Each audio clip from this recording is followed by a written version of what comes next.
What's up, Digidestins? This is Kyle D, better known as RideMyAvatar, and since EX-3 is ticking closer and closer, I figured it'd be time for a tier list since we have only 2 weeks left, well, roughly 3, to get there.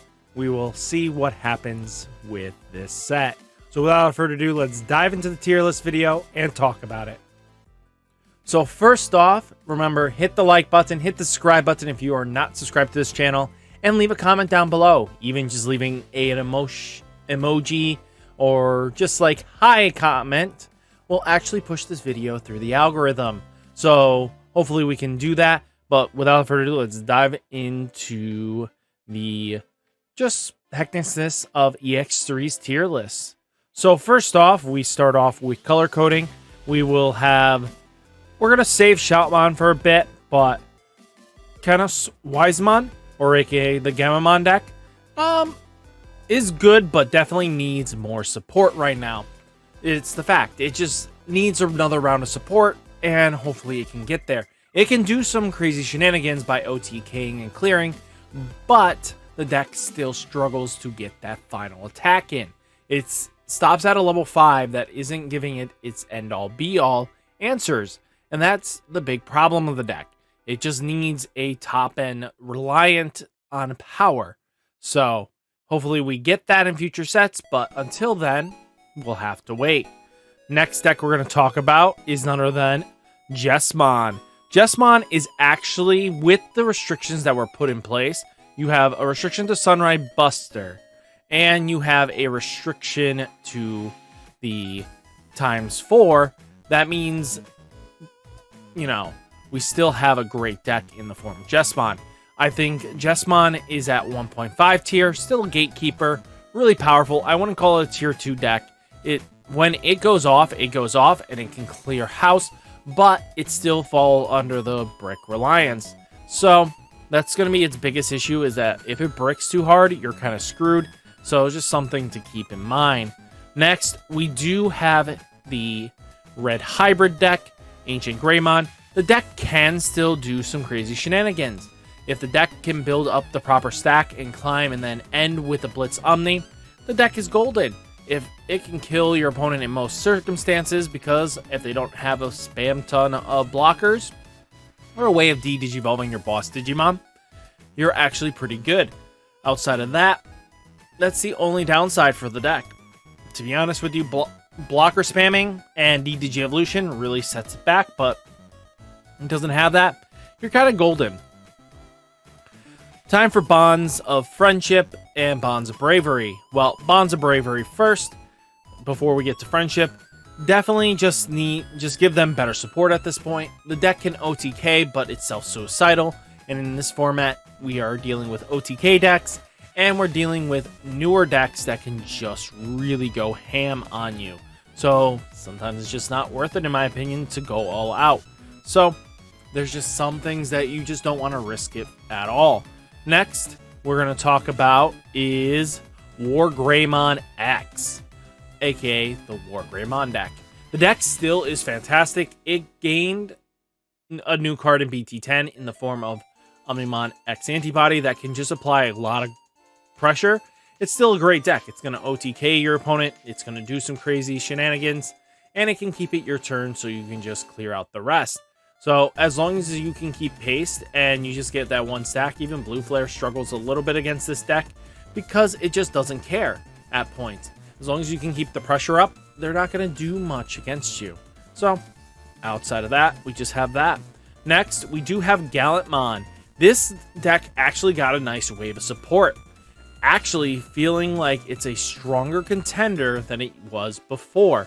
With Gallantmon gaining the Growlmon and the Guillemon and the War Growl that all have some sort of mill besides the Guillemon is actually really powerful.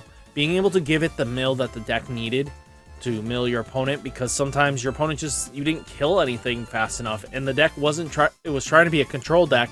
What it really needed to be was a small mill engine to be able to keep pace with your opponent to get some free damage in. So definitely with the new support, it's actually a little more consistent and probably can do some crazy shenanigans. Next, we do have Gaomon. well, got, Black War Greymon. So deck is really strong still. It's going to still compete and still contain the tops. It is a red-black deck because the red base is still the most consistent and you don't have to worry too much on anything else. So, to be honest with you, very powerful deck, and I wouldn't say anything else about it. There's just so much potential with the deck. The deck can pop Tamers, so it has some control options, being able to Digivolve on top of everything else. Really pushes the deck ahead in the format because it's two things that this format needs is killing Tamers and being able to Digivolve your opponent's boss Digimon. Really comes in useful and will always be that way. Then we have none other than d-brigade, aka Mega Zoo. This deck can actually do some holds up with the meta quite well, actually. There are times it is a high rolly deck because if you don't get the right pieces fast enough, you're not going to make a big enough devastation with your d-brigade. So if you don't have that, you're kind of struggling.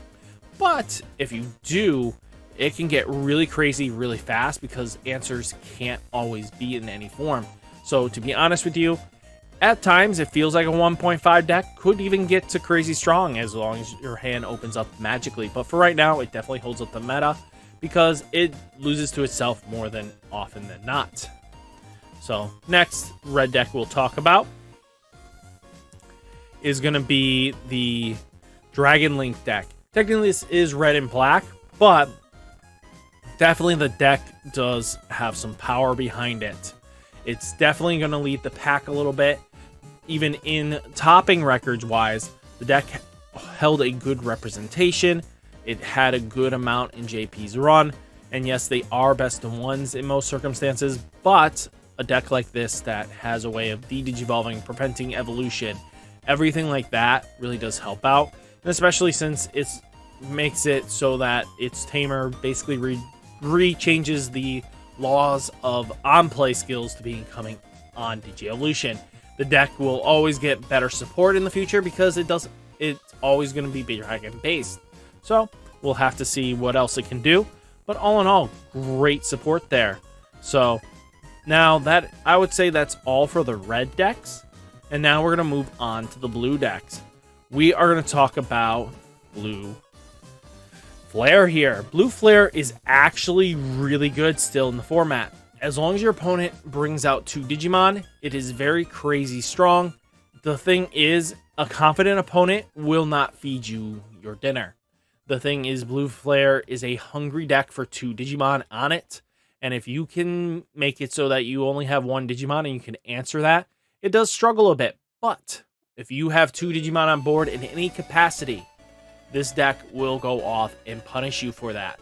So, to be honest with you, Blue Flare is still a top contender. It is still tier 1, in my opinion. Then we do have other decks to talk about. We do have Gabumon with Leomon.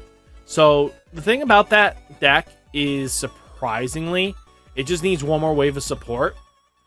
And I think it becomes a solid tier 2 option deck because it has Leomon behind it, backing it up, and this becomes a solid top end, which gives it more answers and more resilience that most decks didn't have. So the deck is going to be good, but I need one more wave of support, and you get there. Also, I forgot to mention that Blue Flare got 1 card in the shape of being able to remove the top 3 instead of the bottom 3, which is really huge because it can create a blanketed stun as well. So something to think about there. Then we do have the Blue Hybrid. Blue Hybrid can do some crazy shenanigans, but with the Tommy restriction, it's good, but it definitely needs some love. It just isn't doing much topping even now. Yes, they have the versions with Magna Garurumon, but outside of that, it's not going to make some headway waves. So definitely tier 3 for now. If another great wave of support comes, expect this to go crazy. Then we have Imperial Dramon. Imperial Dramon is actually still pretty solid. It still hasn't changed its formula. It is definitely a 1.5 deck. It is still going to go off when it does, and it's just going to apply pressure. nothing else about it. You got jamming. As long as you're not facing a heavy option deck, the deck's going to just steamroll you. And if they can't kill you right away, that might be your only downside. Magna Garurumon, Garurumon X, will we say? This deck is still crazy good. It didn't lose any momentum. It's still just one of the decks that can kill you off the left field. Outside of that, it's depends on the matchup and what you see. If the player is very confident against you, you might have some issues. If you face like Jessamon, you will have some issues because they produce enough blockers that they don't care what you do. You can't bounce everything back, and that's the huge issue, is if you can't bounce everything back and they have a big boss Digimon that is able to tank the block hit, you're kind of screwed. So, deck has potential. Blue is still probably one of the stronger colors this format. Definitely something to keep up with.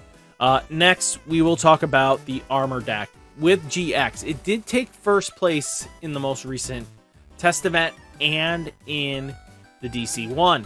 So the deck has Jessamon in it, GX as its kind of top end, but it also runs Death X. The thing I'm going to say about this is that since the counterpart is there, it really relies heavily on Death X as its backbone, and you know, GX is another option into it, but most of the time, depending on the matchups, Blue Flare can strip enough sources from it that if it loses out on that armor, now it doesn't have that ultimate protection that it does, being able to redirect the attacks. So it's just something to think about for the long game. Next, let's go on to continuing with Blue. We do have the Crab Shack or Igastramon. Definitely holds up with the meta. It can definitely do some crazy interactions, but it's very reliant on your opponent's interaction ability. If they do anything that they don't do anything, the deck doesn't really do much. And if you don't hit the right requirements, then you're not doing much. But there are circumstances where the deck can thrive very easily. We'll have to see how it holds up. But all in all, just great work, not gonna lie. Next, we do have Examon. Examon is blue-green, so it's kind of like a hybrid generation here, but definitely a 1.5 contender, close to crazy gate 1, but 1.5 definitely holds up with the meta, and it's going to apply a lot of pressure, and I don't see this deck going anywhere anytime soon. The deck's going to be able to redirect attacks. The only thing that's going to be gatekeeping this deck from players is the price tag, because it is one of the few decks in EX that you require all 4 secrets of. So if this is a deck that's going to set you back a little bit, because people are going to hype it up, because Examon's been waited for long enough. So just something to think about here and what you're going to do going forwards. Now let's dive into the yellow cards. So the Sakuyamon actually got a little bump in the fact of that, yes, it lost the Sunrise Buster, but it now doesn't have to worry about Sunrise Buster, or doesn't have to worry about the fact that Crossheart is like dominating the format. So you had to play a clock against Crossheart, where most decks weren't really ready for it. So it's good to see that the deck is actually holding quite well. You're going to see it trickle in more and more, so it's good to see that. Then we do have Venusmon, or aka Setcon. To be honest with you, Setcon is still pretty good, actually. The deck is going to do what it wants. It's going to have toppings from left to right. It's nothing too crazy, but just expected to do some stuff there. Next, we do have the Ophanimon Fall Down Mode Loop. Deck's still good. It holds up. It can top from here to there, but it really comes down to if your opponent has a way of outing the Psychmon in the matchups that it requires Psychmon, and then if they have a way of getting rid of the Gazemon or the, the Gazemon that is going to be memory choking them because they can't use their options to gain memory. So that's just another thing they have to worry about. Then we do have yellow-red hybrid. Without Sunrise Buster, I'm going to be quite honest with you, isn't really worth it. The deck kind of just teeters off here. It's just not good enough anymore. Sunrise Buster was his really only hope. Bringing it down to 1 makes it really struggle. Yes, you can use Maid Mode to cycle it back, but it's not enough to keep consistency because you need at least a couple of them to really do some heavy damage. So it's goodbye for now, but there's always future chances. Then we do have the yellow 4 Great Dragons deck. It is a multicolor deck, but it's based on yellow, so it's good. Actually, it just needs another wave of support, and that is in BT11, where it gets another support, and it becomes like a solid tier 2 pick. But for now, it's tier 3. Definitely needs some support. Other decks can really do some damage on it and put it in damage control area. So I'm not surprised where I'm putting it on the list. What do you guys think on that one? Next, we have green hybrid. The deck just give them better support. They need more support now. They haven't done anything crazy in the last couple formats, and it had 1 shots, but that's about it. Next is our good boy Grandis. Grandis is actually pretty solid still in the format where OTK is required. So similar to Melga, it's going to still OTK you. It's going to still apply pressure. It's still going to do some damage. So there's always potential with Grandis being able to just handle bodies and threats. So something to think about there. Then we do have the Bloom Lord deck, or aka Bloom Hydra. This is the deck to beat the format with. If your decks can't D-Digivolve and control the board state, you might be struggling a bit. With that said, Hydra is going to apply a lot of pressure, but it comes down to really piloting the deck in a certain way. If your opponent is really good at being able to D-Digivolve and pop threats, you might be in a really tough spot and a big bind. So, something to look at for the future of your deck building ability. So, now we're moving on into black territory. So, black. First off, we're going to talk about Justimon. Justimon is actually just good, but it needs more support. And what do I mean by that?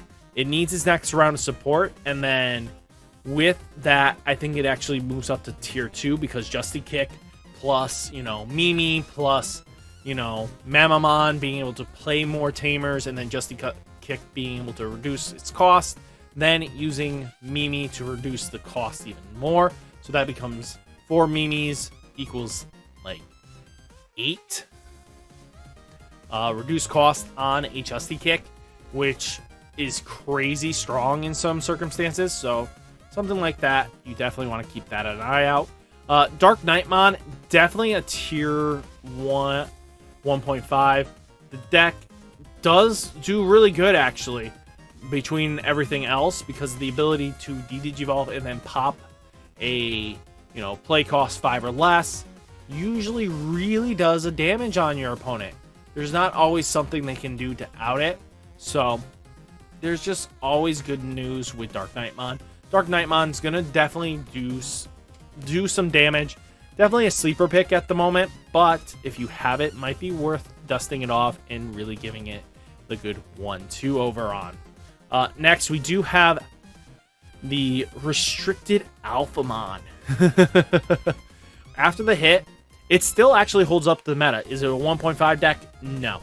The deck is really neutered a little bit too hard, but that's just because it lost its protection in ways of OTKing very easily. You have only one way of gaining extra securities, and that's going to really put you back tiny bits. So, just think about that. Then we do have the, the Dex deck. It's good. You have 4 Death X in it. Then you have ways of taking care of your opponent. But the deck is not incredibly crazy fast. especially between everything else just trying to outpace it. It's good, but it needs definitely some more beautiful support for itself. Mugandramon or Chaosdramon, Machine Dramon. This deck is definitely a 1.5 category here. It is pretty much going to be that 1.5 rogue deck of the format. Even going in BT 11, you're going to still have, you know, another couple waves of support, but the deck is still going to do some crazy work. And then it gets even more support, so that might actually move it to tier 1, but 1.5 is actually a good, honest opinion on where it's going to quite sit. Then we do have d-brigade. I actually think d-brigade is in tier 1 category. And the reason is because it's not trying to compete against ×4 at the moment. ×4 or Shoutmon or Crossheart or you know, times, you know, Cross 4 is going to be that was what was putting that deck in a check mode. That deck moved faster than d-brigade, and now with Sunrise Buster limitations and the fact of the matter is ×4 isn't drawing them as much cards, d-brigade kind of gets to shine a little bit better here. So I definitely think d-brigade is going to be a tier 1 deck. It is topping even now in the format, so let's just say d-brigade, that extra support might push it to be greater heights. And of course Death X is needed for the deck. Then we do have Ragna. So I definitely think it holds up with the meta very well. The only thing that kind of just sets me back here is it needs more, is it can take on any of the decks, but it is a lottery-based deck. That means if you hit the casino slots and you go off, this deck's going to reward you for doing so. So it can take on any of the opponent's decks very easily, but it's going to have to be very lucky on the draws. It can handle all the decks very easily if it gets the right draws. Right hit at the right time, adding cards to be able to trigger and proc, and being able to apply so much pressure to your opponent. So, there's something to think about there. Now on to purple. To be honest with you, I would love to say Minerva Loop is still fantastic, but it can go off, but at the same time, people are learning to play around it very easily. The deck requires certain circumstances to be met. If your opponent goes above your requirements, you're kind of screwed. So things like that is going to hold you back. So the deck is going to do what it wants to do, and I think the deck's strong, just not tier 1 strong. Next, just give it better support. Bogger Army needs its next wave of support, and then it should be able to actually head up to tier 3. It's good, but needs another final wave of support, and it probably would move up to tier 2 to tier 1.5 very easily. Then we do have Bellastar. Bellastar is going to be like my only thing I want to put here at tier 2, holding up in the meta. The reason why I don't want to put it higher is Crossheart's still a deck. A lot of these OTK decks are still a deck. Bloom Hydra is a deck. And there's just too much for Bellastar to keep up with. So I feel like for now, she's just needs a couple little bit more support. And then she'll be back doing her crazy usual stuff. Next, Mastamon definitely holds up with the meta. I feel like it's a little bit better here because Chaos Degradation is just a broken card. And it fits the deck. And being able to take Lucimons out and then pop something really does make a difference in your playstyle. So, something to think about there. Then we do have Beelzemon. Deck is actually still good. It holds up with the meta quite fine. When it goes off, it can definitely punish your opponent and go off it shall. It needs its starter deck to be really crazy good, but outside of that, I'm pretty hyped for it. And then we do have purple red Imperial Dramon. Definitely holds up with the meta. And I'm going to be honest with you, it's going to do some crazy shenanigans. The reason why I say this is that when it mills the right pieces and sets up, and you can just loop things and just continue applying pressure. Really good. Calling from Darkness hurt this deck a little bit more than it should, but we do have compromisations here. The deck still has like the Dracmon loop, so that it might not gain a lot of everything back, but at least you'll have a way of cycling that piece back that you might need. So, just very important there. Then we do have Diaboromon. We're going to talk about the last 3 decks. Diaboromon, just give it better support at this point. It is on life support, and it's needed. Next, D-Reaper. D-Reaper actually holds up with the meta. It can still do what it wants to do. The only issue I see with the deck is its biggest flaw is that if it can't remove the Psychmon, you're kind of screwed. And now there's 3 versions floating about in most decks, so you're gonna have to deal with that. So all in all there. And then Shoutmon ×4. The deck, people are going to try to move over to King mode and stuff like that to try to compensate for it. But right now, it just needs more support. It needs its ×3 that's in BT11 for it to start doing stuff. The deck, probably people will prove me wrong and the deck's going to do some more. But all in all, I think the meta is just really healthy now to the point where cross 4, decks aren't just applying so much pressure that you need to play it. So guys, hopefully with this tier list, you guys enjoyed it. Let me know what changes you would have made, if any, down in the comments. Hopefully you guys stayed in and enjoyed the whole video. Without further ado, stay safe, stay healthy, and I'll catch you in the next one. Peace!